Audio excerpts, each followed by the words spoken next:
Film industry के लिए 4 अगस्त 2026 का दिन एक ऐसे गहरे शोक और आंसुओं का दिन साबित हुआ जब 75 वर्ष की आयु में दिग्गज अभिनेता प्रदीप रावत ने इस मायावी दुनिया को हमेशा के लिए अलविदा कह दिया। आज हम उसी महान योद्धा के सफर, उसके संघर्ष और बॉलीवुड के गलियारों में छिपे उन अंदरूनी किस्सों से पर्दा उठाएंगे जो आपको हैरत में डाल देंगे और सोचने पर मजबूर कर देंगे। खून की नदियां बहाने वाला यह विलेन अपनी निजी जिंदगी में इसके बिल्कुल विपरीत एक शांत समंदर की तरह था।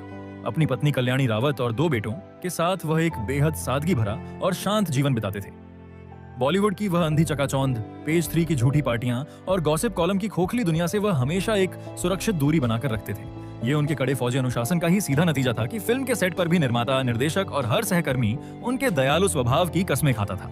लेकिन जिंदगी के इस बेहतरीन, शांत और सफल सफर में एक ऐसा असली विलेन आ चुका था जिसे हराना शायद फिल्मी हीरो को हराने जितना आसान नहीं था, और वह बेरहम विलेन था ब्लड कैंसर।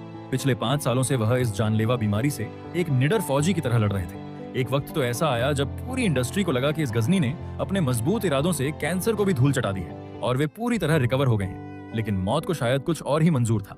उनके दुखद निधन से लगभग 1-1.5 महीने पहले ही यह खौफनाक बीमारी दोबारा रिलैप्स कर गई और दुगनी ताकत से पलटवार कर बैठी।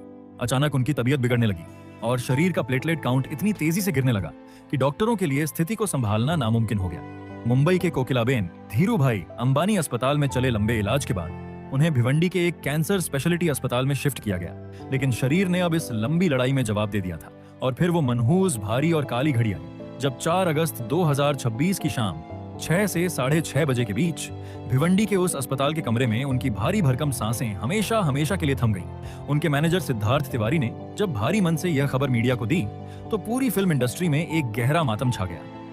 मुंबई के ओशिवारा ब्रिज, जोगेश्वरी वेस्ट के पास जब उनके पार्थिव शरीर का अंतिम संस्कार किया गया तो वहां सिर्फ एक एक्टर नहीं बल्कि भारतीय सिनेमा के एक पूरे सुनहरे युग को आंसुओं के साथ विदाई दी जा रही थी। आज वह दिग्गज हमारे बीच नहीं है, लेकिन छोटे पर्दे का वह श्रापित अश्वत्थामा, लगान का वह जुनूनी देवा सिंह सोढ़ी, टॉलीवुड को कंपा देने वाला वह भिक्षु यादव और गजनी की वह दहशत भरी लोहे की रॉड हमेशा हमें याद दिलाती रहेगी कि भारतीय सिनेमा के इतिहास में एक ऐसा विलेन भी था जो पर्दे पर जितना खूंखार और भयानक था, असल जिंदगी में वह उतना ही बड़ा, सादा और महान हीरो था।